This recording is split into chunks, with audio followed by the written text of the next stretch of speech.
but if there's anybody new to Sarah, or if you want to pop around, Mel, we can do that. For introductions, Mel's gonna give us a presentation on the organic nutrient solutions work they've been doing. Yep. And then quick round robin just on any project or updates or what you guys are working on. And then any ideas on spotlight presentation, who would maybe like to volunteer for next month or other topics as we move forward. That is what we need. We need to establish, make sure we get a spotlight for next month. So Yeah. I think that would And be then really good. Threw in the YouTube link here, and I could send that. I'll include that in emails, but here we just have our bank of. And I also thought it would be really good if we made sure that we get any of our PowerPoint presentations to Food Policy Council folks, so we could get that up on their information page, if you're comfortable when you are, whoever's going to do it, because like with ours, we can do that. So Yeah, I think there's that would already be a really little good. with them. Yeah. Do you guys want to do the presentation first and then do round robin, or do we want to do round robin? Sarah, what's your team? How are they doing? Do they want to be here? Because we could do round robin first. I don't know. Arlo, Brett, what do you guys think? I was really looking forward to the presentation. Okay. Yeah, me too. Well, let's just do it. Hold on a second. Let me make sure I have that right up. Okay, so I'm gonna share my screen and get started then. Right. Okay, can you all see it? Yep. Okay. Put this like that. All right. So anyway, I'm gonna just tell you a teeny bit about Fairbanks Soil and Water, because we do a lot of work, varied work beyond just what you guys know us as. We are, if you don't know about soil and water districts, we work with all different types of landowners and agencies to help alleviate anything dealing with natural resources and the wise, promoting the wise use of natural resources. So hydroponics is one of the things that we got into through my work with teachers. We had some teachers who wanted to do school gardens, but they weren't able to do the summer gardens because the kids being gone and nobody wanted to take care of them. So we got into doing a whole unit on indoor gardening, and out of that grew using these grow towers for hydroponics in the classrooms. And we've been doing a lot of work with this through the whole community. I gave out, you see that nice team of folks there, they were part of one of my builds. We built over 100 towers and sent them out into the community with information and all the supplies needed for our low-income folks to start doing hydroponics. And we've been working with other types of hydroponics too, simple ones, from doing fish tanks to storage tubs. We've delved into working with aquaponics a little bit. That was actually a kindergarten class there that set up. The plants didn't do as well as they did in the tower with that class, but they still had fun with the fish.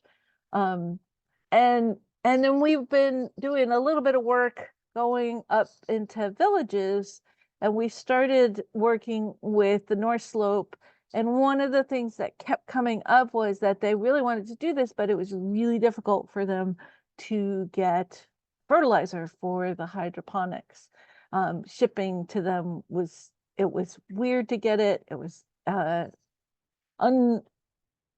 inconsistent as well. They were trying to figure out ways to do it. And my coworker, through all the work we've been doing with our many grants and projects, came up with the idea of designing a fertilizer that didn't require too much commercial product in it. And he came up with this idea called mimetic one-tie. And mimetic means it's mimicking, and one-tie was a word he pulled out that basically, I'm not 100% sure what it means, but he liked the idea of it. And the idea is basically mimicking soil, using soil to build a fertilizer. So how do we do this? What is it? What does it entail? It's all about relationships. So thinking of trying to mimic what goes on out in the ground, how trees work. There's a complicated system with the biology, and how can you mimic that in a bucket? We know you can do it with chemicals, but can you do it with actual living organisms? So he started with his students looking at the way that, and he took some classes about soil biology, and he decided to try making a fertilizer using microbes from the soil itself. And so thinking about all the complicated network of biology that the roots of plants deal with, that there is a lot down there besides the insects.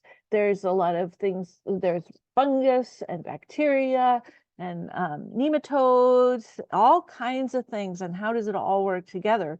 So they started looking a little bit close at the boreal forest, how the boreal forest works, and they came up with sort of a formula. How do we get this creating sort of like a compost tea, but actually using as a base microbes? So the idea of is having biologically active soil, and you add fresh water and aerate it, and feeding the microbes with ground plant material and giving it time to brew, and you get the tea. And I'm going to explain this a little bit more. This is not the only part. I will. If you want to think like sourdough, you're feeding a base with the same kinds of things that it feeds on. So with sourdough, you're adding flour, which includes some of the basics, and that addition of flour when you're making sourdough provides the microbes that are in sourdough with the food to expand, and they create more of themselves. And that's the whole idea. So Scott and his students, his FFA students and students that he'd been working with at FE Cochrane, started this whole process of learning how to make this basically mimicking soil fertilizer. They went out into the boreal forest and they dug down to just above our ice lenses and to the permafrost, and took the biologically active soil from there and brought it back into his classroom. And they spent a fair bit of time finding just the right spots. And they brought them back, and they were using these fantastic conical induction tanks. They're designed for creating compost tea, but we just happen to have gotten that one that's on the left there, given to us by a peony farmer, and we tried it out. And then Scott got another one because he was using it in his big hydroponic system over at the food bank. And then he got some smaller ones to play around with. They're now in our office, but you can do it. And he was doing it to start out in a big old garbage can. It doesn't require a fancy tank in any way, shape, or form, because really all you need is something to hold the water and the microbes, and you need something to aerate it. So you have to have some kind of aerator, and you can use a simple one that you get like in any fish store. You can buy it off of Amazon. He has been using the ones with multiple ports, because you can do more than one air stone into a bucket, and the more aeration, the better it goes. So you have to feed it just like you do sourdough, and we fed ours to start with chickweed that we were gathering. Actually, the principal over at FE was giving us bags of chickweed out of his garden, and then we started figuring out that we could actually grow it, surprisingly. So people grow chickweed as a food source. we were growing it in our office area to feed the microbe mix. And we love chickweed. So this is one of the kids over at Effie playing around with it. But when you start using the chickweed to feed the mix, and I'm going to go over the process of putting together the mix. You just use a regular old blender, cut it up, put it in there with some water, and make a slurry out of it. And then you put a little thing on there. And then you add it to the mix. You can use other things like clover, works great. Scott has been using clover much through the winter because it was really hard to keep the chickweed going in the winter. And arugula works great too. Any kind of plant, really. Spinach works great. And you also might want to add a little bit of additional additives to it. This is a bag of fertilizer, and I know you're saying to yourself, oh, it shouldn't have fertilizer in fertilizer. He just adds a teeny bit to give it a little bit of a boost. And you don't have to add a lot, but Scott was using this one, and there was another one he was trying just to see if he could do it, make sure that it had enough nutritional value to it. Sometimes it does add a little bit to it. He was also experimenting with some of the weird additives, giving it a little bit of extra sugar. There's all these little microbe lifts, and he's been doing a bunch of experimenting to try to figure out things you can get easily shipped on Amazon that don't hit that wall of fertilizer stoppage that Amazon has had, and some of the shippers have. So giving it a little extra boost with sugars and fructose, some starches, helps to make it a stronger tea. So this is the process. Basically, you start with a bucket and you add fresh water to it. And if you know your water has a lot of chlorine added to it, let the water go for a day or two to off-gas it. And then you add to the water the plant mixture and more water. And then you're going to add your soil mixture to it, which is, it can be soil that you gather from outside. You can also start this with a microbe mix that you buy. Any kind of compost starter works for this particular process. Scott has a whole list of things he's tried to see and experimenting, but it's really kind of fun to go out and dig soil from wherever you are to start this process, because then you're dealing with local microbes, and it's kind of nice. So you stir it with a nice big spoon, turn on the aerator and add a little bit more water and let it steep usually within a couple of hours, it starts getting like this, and it'll go. Sometimes if you're not careful, the microbes are just going super crazy, and it'll go over the top. We have directions on it. So what are we using this in? We're using it to grow lettuce mostly. We have a couple of different systems that we're doing it in. We've been working with a couple of different varieties, but we've been really enjoying Dragoon, which is a type of small romaine lettuce, and it grows really well, really fast in using the microbe tea. We start the seedlings in the nursery area on the rack. Scott does sometimes add the microbe mixture to the seedlings starting after they've gotten to a certain point. Once they've gotten their second leaves, he'll start adding a little bit of the microbe mixture. You can also start it right before you put your seeds in. You can soak the rock wool or the pods that you're using with it, and it actually increases the germination time. They grow a lot faster using the microbes. And that was some work that Scott was doing with Will Hutto, who Dr. Hutto has been doing a lot of work with microbe fertilizers. the two of them, you might have remembered way back at the beginning, there's a little sign that said their two names on it. Anyway, that's Scott. And putting them into our deep water culture system, transplanting them in there. And then Scott had been working and using this microbe mixture at Effie School, and this is the NFT system at Effie. And those plants, they were harvesting every couple of weeks off of this and providing food to the school system. And when he was using the NFT system, because some of the stuff that he was using with it, especially this, some of the roots would clog up the hoses on the NFT system, and they would blow off. And he had all on the bottom a collection chamber to, so if it ever did pop off, it wasn't going to flood the classroom next door. And so they decided, though, they used this one for a whole year, and they switched to a different system, a deep water culture system, last just a couple of months ago.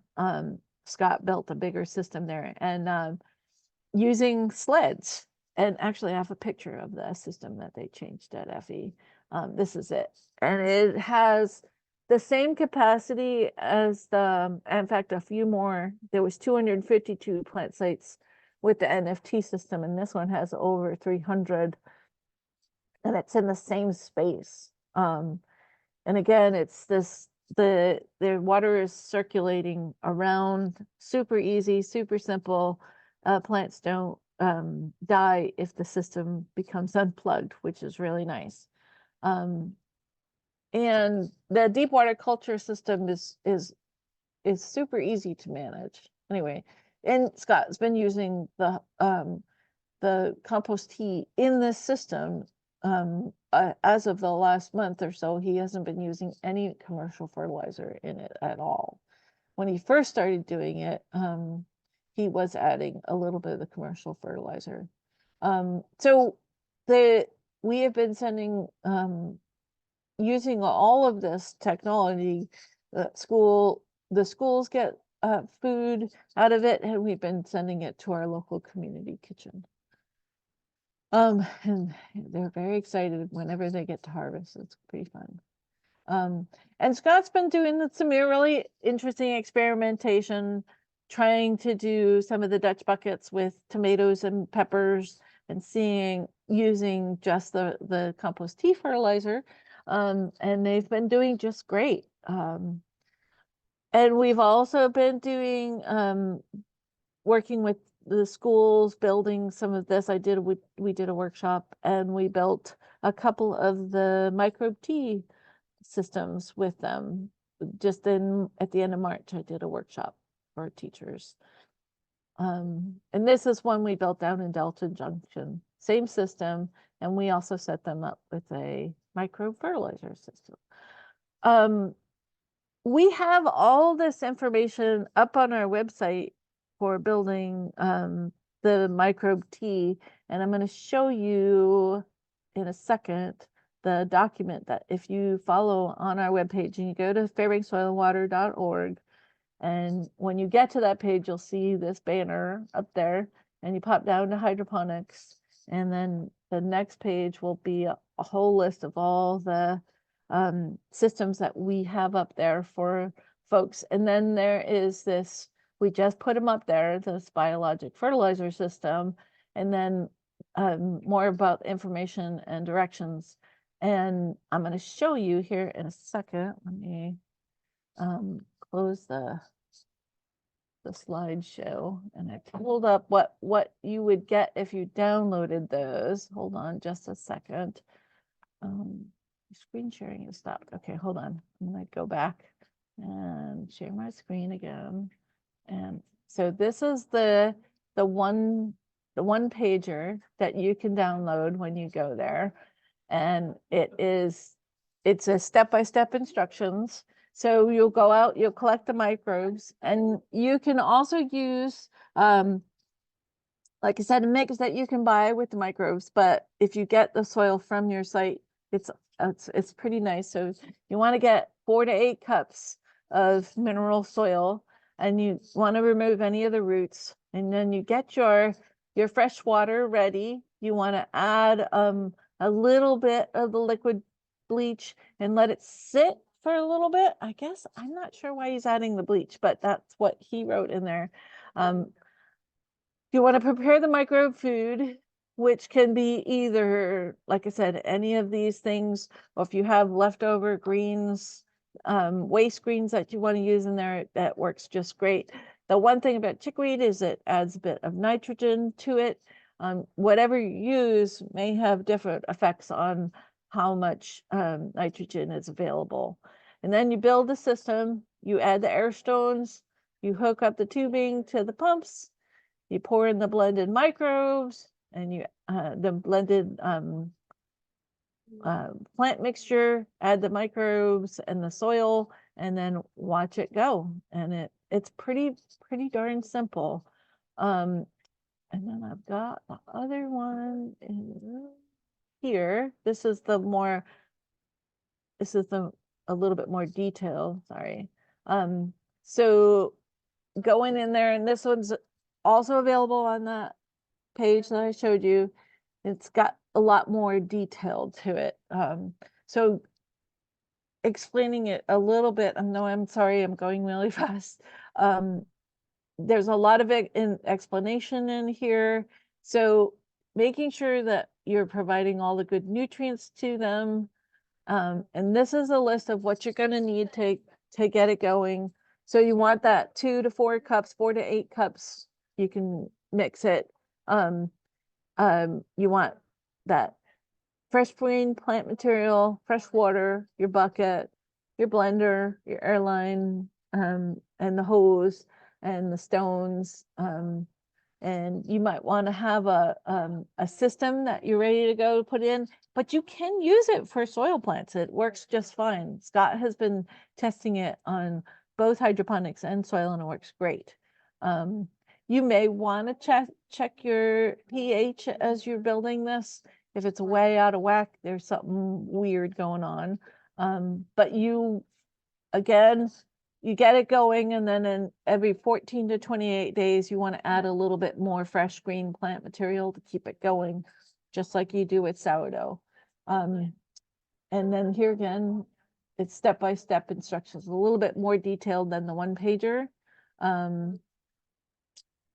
And feeding your microbes, using the microbe solution. This is a little this is a little bit more detailed there.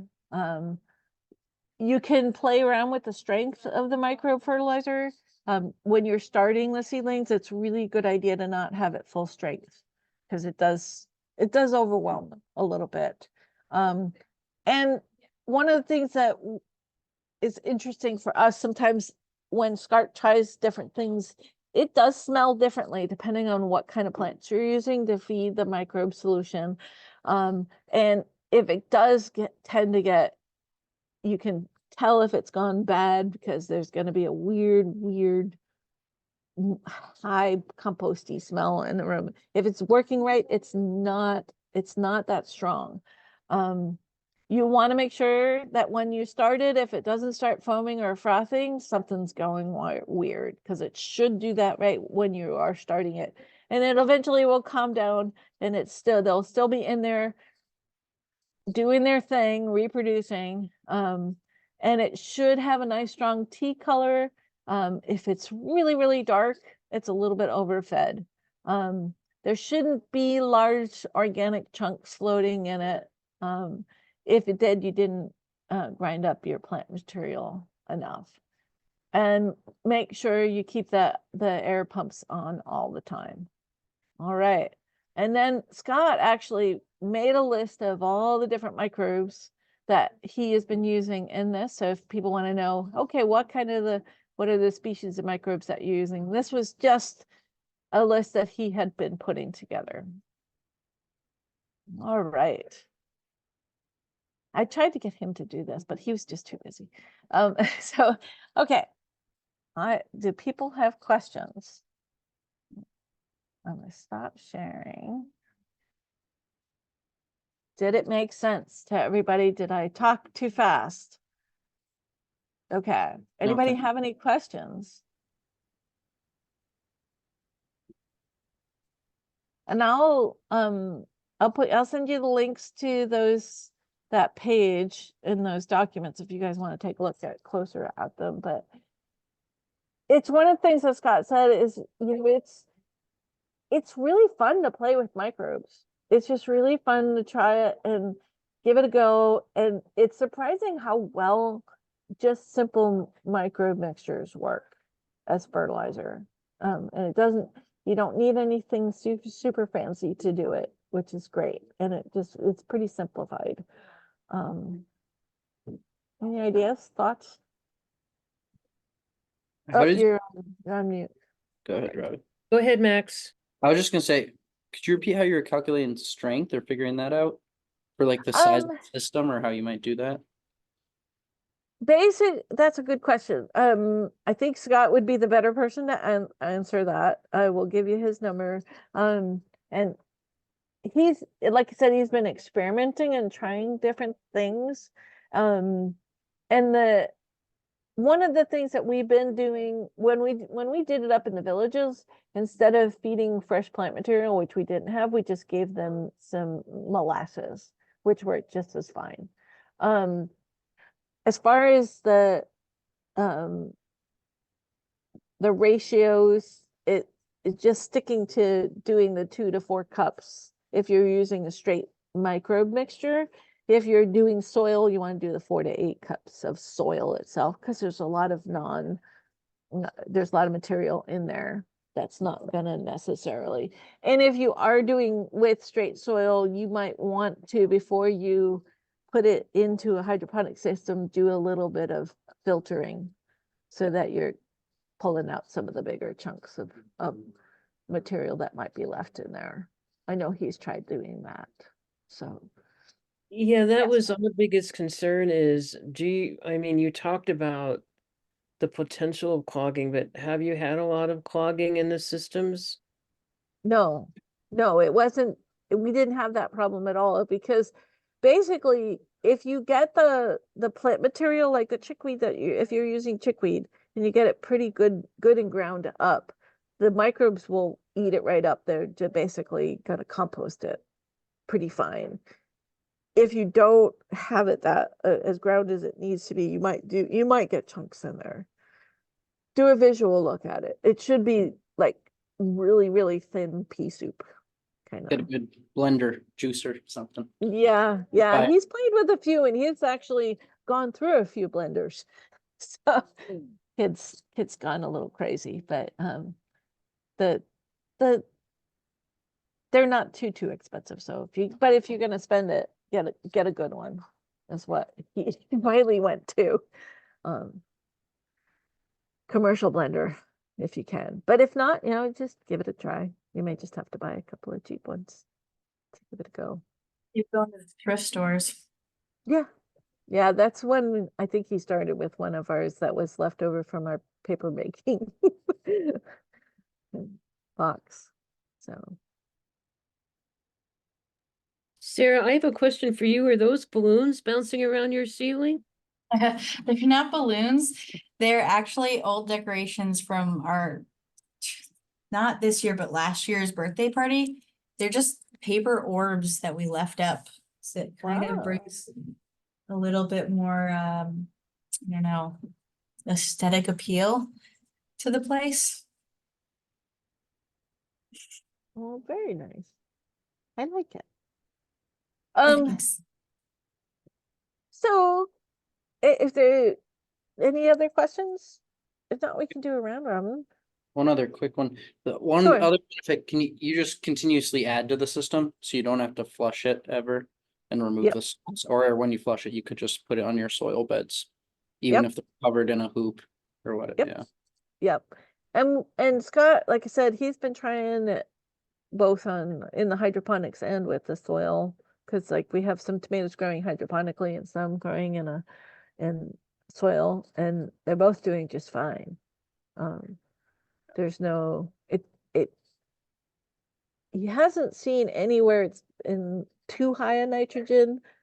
Sometimes it is a little bit high and they start getting a little bit of nitrogen burn depending on how much of the clover we add. But again, he's just been playing around and trying to find the right system. So that's where all of when we came up with the instruction sheets, it's been over a year of him playing around with this and getting it to the right ratios. And again, he's been trying like different kinds of micro mixes that he's bought. He's got like a little jar of things he's been mixing together. And some of the ones that are in that list is ones that he's purchased. But we've been thinking about like putting together a micro mix that works really well and just starting to getting it out to people who are doing hydroponics to get some of these systems started. He bought a dehydrator to do this. So like take some of the micro mix that we've been like the tea and putting it in the dehydrator and getting it back down to the form that we could then make a mixture out of it and send it off to people so that it would work. And it would come from our boreal forest, which would be kind of cool. So it would be straight from the boreal forest mixture, microbes, dried microbes from Fairbanks. Someday we're going to get there. He put it into a grant program that he applied for. We'll see. We'll find out this month whether we got it. If that did get funded, we'll gonna start that process. But I Boy, can. I was just thinking about that because the Alaska Mariculture Cluster has what they call these innovation grants and these research grants. And Yeah. it's not boreal forest stuff, but it would be interesting to try to do this with kelp. And that was actually a question I got from Eva, who is on the board for Food Policy Council, and she was like, "Can we use the kelp to do this?" And I think so. I think you absolutely could, because there's going to be not only the green plant material from the kelp, but you're also going to have a little bit of bacteria and microbes in the kelp itself because it's been in the ocean.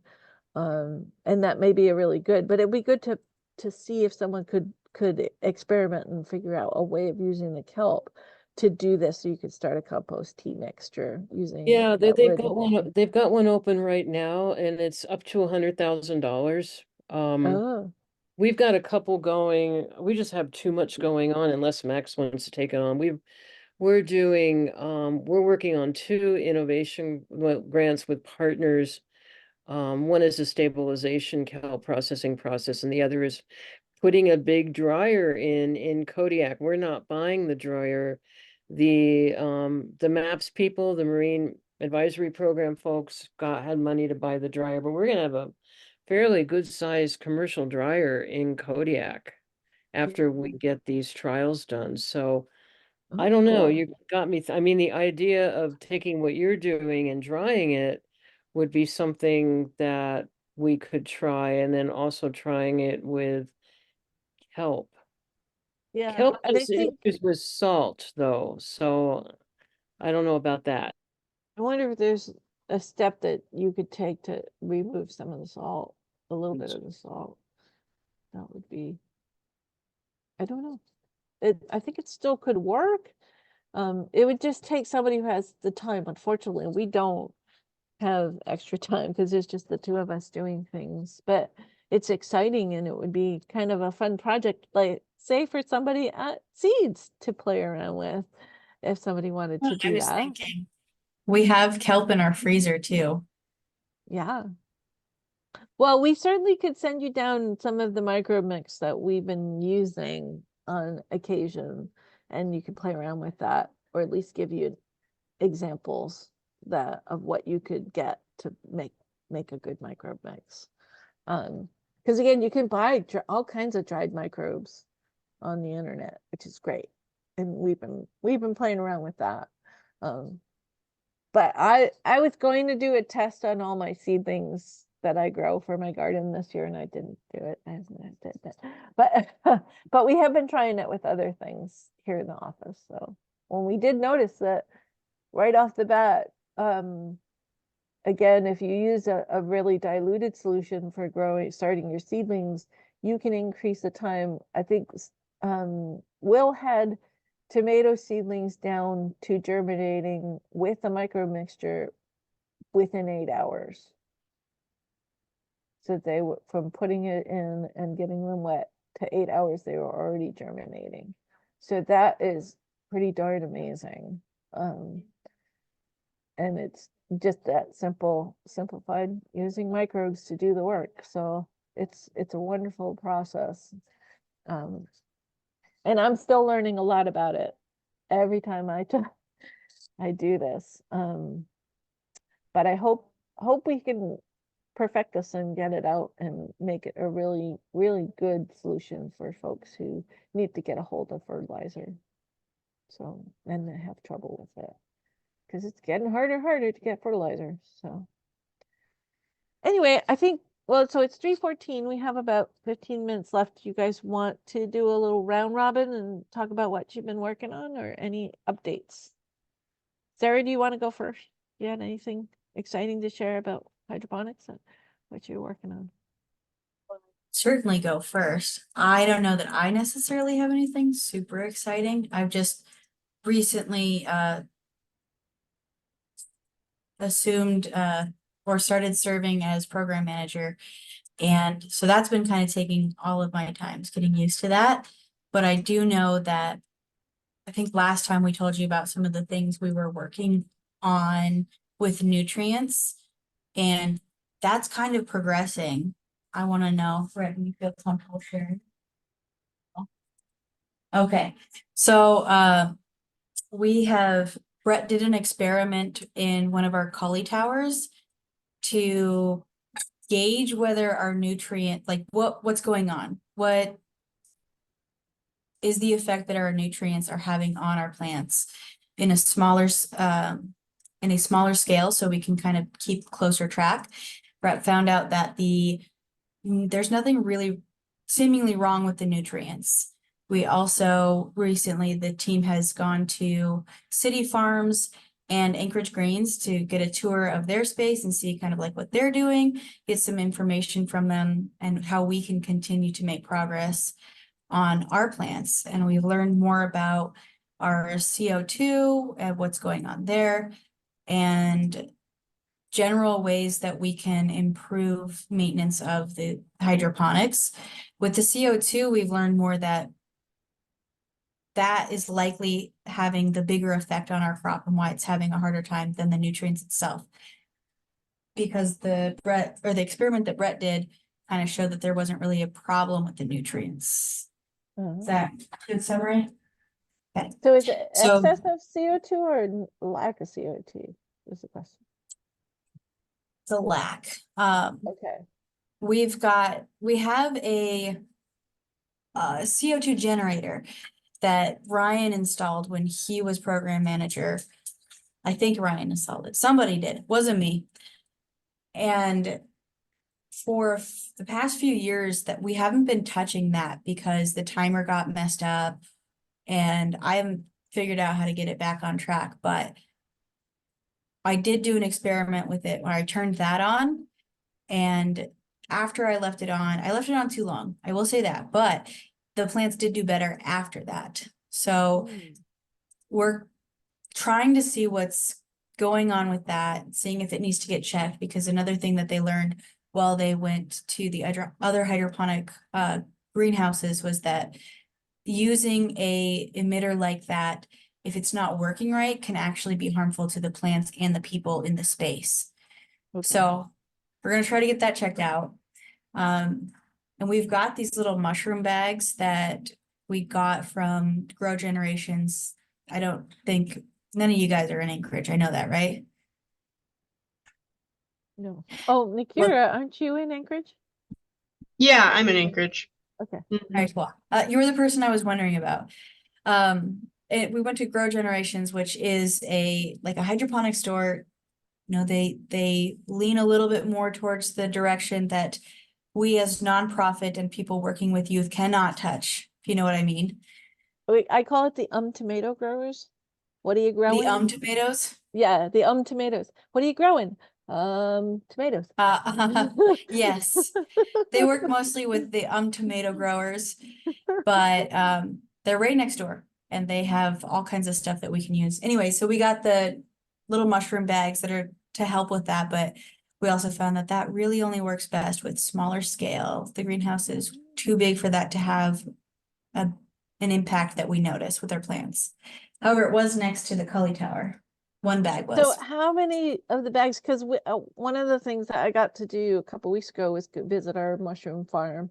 And actually he said, basically, I've created with his mushroom farm a giant mosquito magnet. In the summer, it's miserable in there because the amount of CO2 that mushrooms put off, it actually creates like the mosquito magnet that you use in your yard, he said. And he goes, my neighbors love me, but it's miserable to work in there in the summer, he said, because the mushrooms just huge output of CO2. So it might be something to think about. Actually, another thing that we're contemplating the idea of starting to utilize some of the space that we have between the tops of our towers and the ceiling. There's a lot of space in between. Using that to see if we can grow mushrooms. Yeah. That I might be think your that would- solution. You should Mhm. talk with Matt. He's our mushroom guy up here. I bet he might have some helpful thoughts on this. I'll send you his contact. Thank you. Oh, that's right. I was supposed to reach out to Farnhouse somebody, wasn't I? They might be. Yeah. So anyways, that's some of the stuff that we've got going on. At least in the hydroponic world. Cool. Nakira, do you want to say what you guys are up to in hydroponics? Sure, I can. Let me see if I can actually, I think my camera spins. So I can show you. We don't have much for like new updates, I'd say. We've been kind of working on other stuff. But just because it's in my office. Oh, nice. Okay, you can kind of see it. The lights are too bright, but this is one of the lettuce grow towers. Maybe I can pop the lights off. I have a funny question for you about that one. Sure. I just put a bunch of those. Our school district had a bunch for a program they were doing with the migrant kids, and the woman who had 5 of them, she Mhm. left the district, so they decided to bring them out to the schools. Mhm. They had them in use in that program for just a year, and the pumps that come with that crapped out. Oh, interesting. Completely crapped out. And so I replaced them with a bigger pump, and it worked just much fine and much Mhm. better. They were having trouble when they first set it back up, with it having enough strength to get to the top and go to all of the plants. So like Mhm. some plants were getting it and some plants were. Yeah. And so I just replaced it with a higher pump. It was a 395 pump, Mhm. and it works great. Huh, that's cool. So just a suggestion, if you're having Yeah. any kind Yeah. of issues with the water, We replace your haven't pump. had, Don't, yeah, we don't haven't even had any hesitate to issues. do it. Yeah, we haven't had any 'Cause- issues yet. I'm pretty diligent about cleaning things. That's just so I do like, filter through it and make sure there's no particles, between. Yeah. So that might help a little bit. I think it's But just yeah, not a also like strong the enough pump. what's is the that? thing. I don't think it's a strong enough pump that they give Yeah. with it. Is what Also we're part of thinking. the I have noticed like you have to have the water level higher than what you would expect to get a good flow rate going on it. And then but I'm usually of the opinion that like once the root mass is large enough that the roots are reaching the water, they have such a great network going on that the plants are typically getting as much water as they need, with like supplemental from the gravity drainage. So at this Yeah. point for like the big plants, the roots are like all the way down in the water in the bottom and like Yeah. networking up. But yeah, I don't know. It's kind of hard to see, but there's like tons of tomatoes all over. Yeah, it's a great system. Yeah, I'm just waiting for them to green. And then again, I don't know if it'll show it. Hold on. We have squash and zucchini happening. It was kind of just like a bucket system Nice. there. Ooh, look at it. Also is too bright to see. Hold on. Do you like that system? One of our farmers was thinking of getting that. Um, sometimes. We can Let talk more me about it in find- the project. Curious, yeah.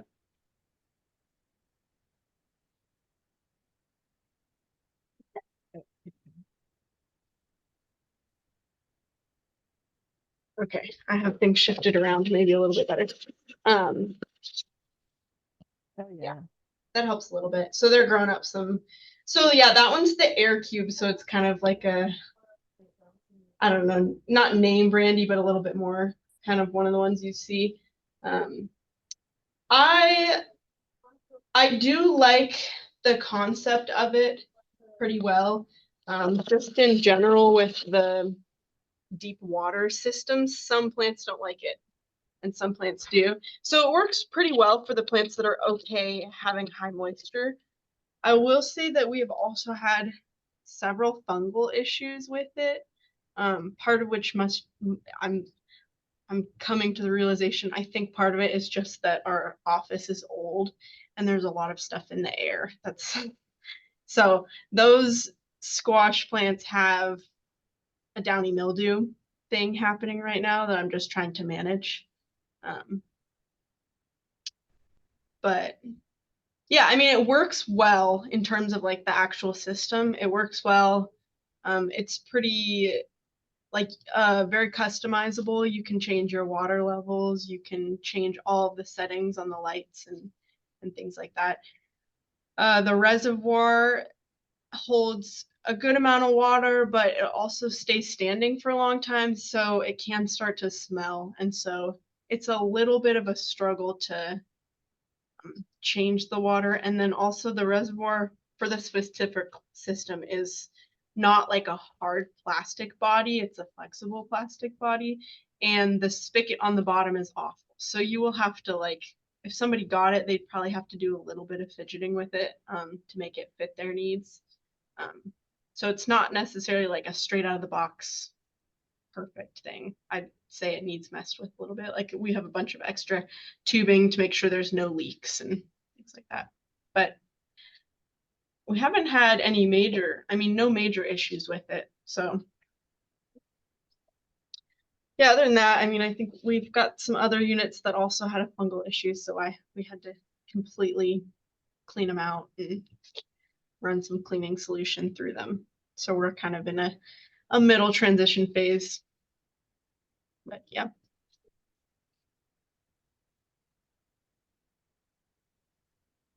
You know, just to throw this out there with the and Scott's been talking with Will about this with the microbe fertilizer. There are microbes in there that help with that process too, because they're going to get in there and actually there are the good microbes and the bad microbes, and when you're using the healthy system, the good microbes keep the bad microbes in check, which Yeah. is really good.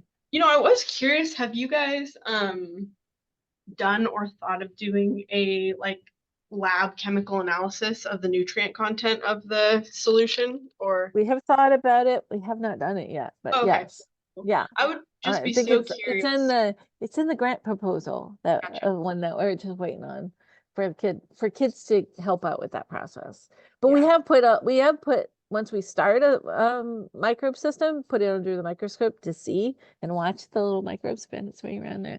We did it with a third grade class a couple of weeks ago, and they were just fascinated. They could not take their heads out. They were watching them move around each other and eat each other, which was when you're talking third grade boys, they were like, oh my God, yes.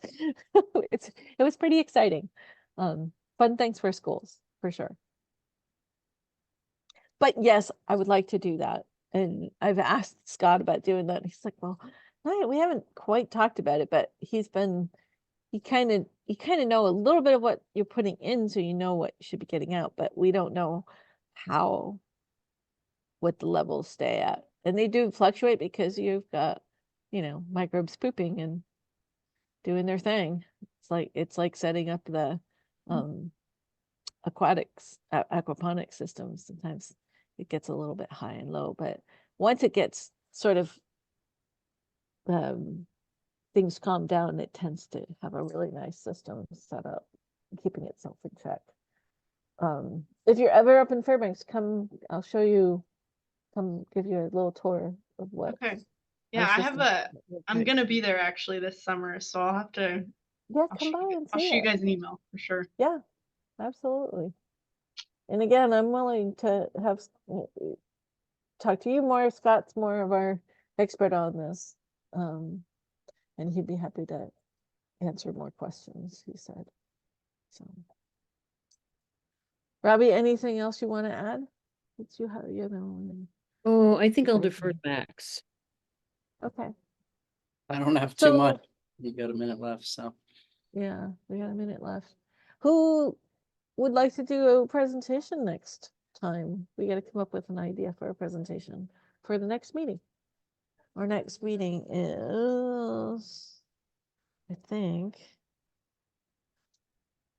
Well, I'm really fascinated by this whole 19th. nutrient issue.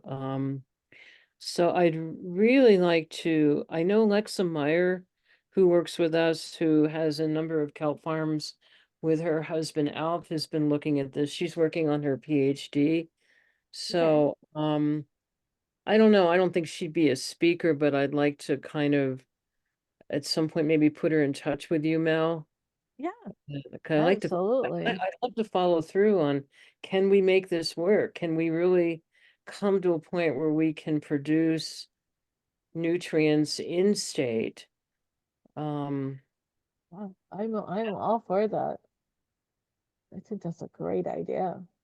And we could come up with a mix that we could get out to all the different folks that are trying this and have, I mean, using these little simples, you can do them in a 5-gallon bucket and you just get the air stones and get it going and feed it. We're experimenting with different types of food waste at this Mhm. point too, beyond just cut up greens.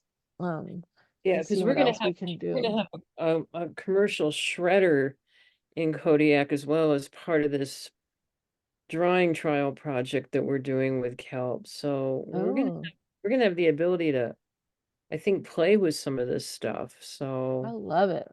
yeah, It's me great, too. fun You can stuff. do boreal forest, we'll do seaweed. You know? Yes. But that, I think there's lots of options too. So trying, there's all kind of microbes everywhere. So because it's how it all works. I think it'd be really neat to try getting some from like the tundra areas and some of the more remote villages up north and see how that works. We were trying to work with some of the schools that we did some work with this past spring. So we'll see where we go with that. We're going to be going back to Wainwright, and we are supposed to go up to Anaktuvik to do a workshop for them come September. So we Well, might be able to one last do a little question. testing up there.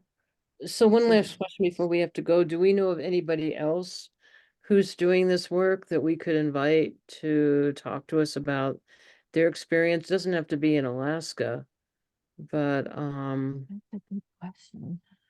I could talk with Scott about that. He might have someone else. we can do some recommend. just poking on the internet too. Yeah. You know, because there's the whole KNF thing that Don and Donna Ray introduced us to with Oceanside Farms for Soil Farms, which is using, it's kind of a microbial system to increase soil production. And I don't know, Max, about you, but listening to this, it sounds like the science is somewhat similar. Yeah. Yeah. Say so. I'm wondering, Sarah, would you be willing to do like a little tour next time? That's Like what you I was did thinking. for my If, kids? That yeah, up I in- was up thinking if in we couldn't find Utah? anybody else that I could, at the very least, we could do a virtual tour of the greenhouse. Yeah, I think that would be really fun. Like you did for the kids up in Utah. I Sure. like that. That was Did that really work fun. out okay? I mean, was it good enough Yeah. quality to do it again? Yeah. Yeah, the Okay. kids were totally enthralled and they had lots of good ideas afterwards. So they were thrilled to see what you guys do there. So I think that might be a really nice one to have us have on the record. If you're willing to do that next month, which is the 19th is our next meeting of June. If it's not me, I can probably get someone else from my team that Oh, can do cool. that. Well, if we can find another person to do some stuff about nutrients, we'll go with that and maybe we'll do yours another time. But if not, we'll definitely have you. I would love to see another tour and see how things are going. You can talk about the Collie Town. It would be really Yeah. fun too. So Is that a holiday too? 19th, Juneteenth? it might People- be. Yep, it Yeah. is Juneteenth. It says it on my calendar. Yeah. All right. Oh, cool. What's that one? What did you just put up there? That's from the University of Hawaii on the Korean natural farming enzyme stuff. Thought you Nice. might be interested. You can get started looking at that. We've been, Don and Donna Ray actually wrote a little book about KNF for Alaska. And of course, they're kind of pulling out of farming since Donna Ray's health issues happened last year. But they started including that in all the workshops they were doing for us. Cool. Oh, I like it. Like that idea. All right. Well, I'm glad you guys are here and we're going to keep this going and we're going to do a lot of fun things with this working group. So I appreciate all of you sharing. And it's pretty exciting. All right. too. Thanks for sharing with us. Yeah, thank you. Yeah, that was great. Fascinating. Thank Mhm. you. Thank you. All right. Take care, See everybody. y'all. All right. Bye bye. Bye.